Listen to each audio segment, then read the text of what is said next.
Lionscape presents King of the Blues, The Rise and Reign of B.B. King by Daniel de Visé. Narrated by Cary, Hite. Introduction. Back inside a jail was one place B.B. King thought he would never go. He had spent only a single night in the cell, after a white cop flagged him down on a Mississippi highway for doing 80 in a 60-mile-per-hour zone. That was in 1950. B.B. was then a struggling musician and underpaid radio performer in his 20s, still picking cotton to make ends meet, racing to a gig in a borrowed car. The fine was $90. B.B. didn't have it, and the imperious cop knew it. 2 decades later, on September 10, 1970, B.B. stood on the cusp of his 45th birthday.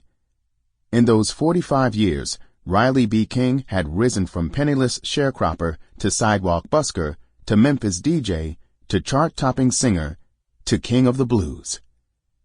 Guitar heroics defined popular music in 1970, and B.B. King was the first guitar hero. B.B.'s story was the story of the Great Migration, the northward journey that delivered millions of African Americans from southern plantations into the urban North. B.B. had hitchhiked out of Mississippi, found fame in Memphis, and then set out across the nation in a bus called Big Red. After 2 decades on the fabled Black Chitlin circuit, B.B. had crossed over, capping his symbolic breakthrough with a triumphant performance for a throng of white hippies at San Francisco's pot-scented Fillmore Auditorium in 1967. After that, B.B.'s audience had changed color. He played mostly for whites now. But this gig was different.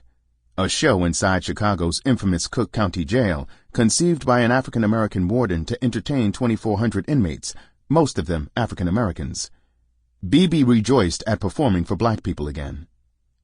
B.B. and his band entered the jail around 11 that morning. Stony-faced guards patted them down and escorted them through heavy steel doors, which closed with a sickening clang. The group proceeded down endless, windowless tunnels, past offices and cells and the jail's electric chair, to a mess hall, followed everywhere by eyes empty of everything except deep, numbing pain, one musician recalled. B.B. chatted with the inmates, trying to push down the primal terror of being locked inside a prison, a place that felt final and scary and rock hard. A beefy guard shadowed the blues man, his eyes searching for the flashing Sample complete.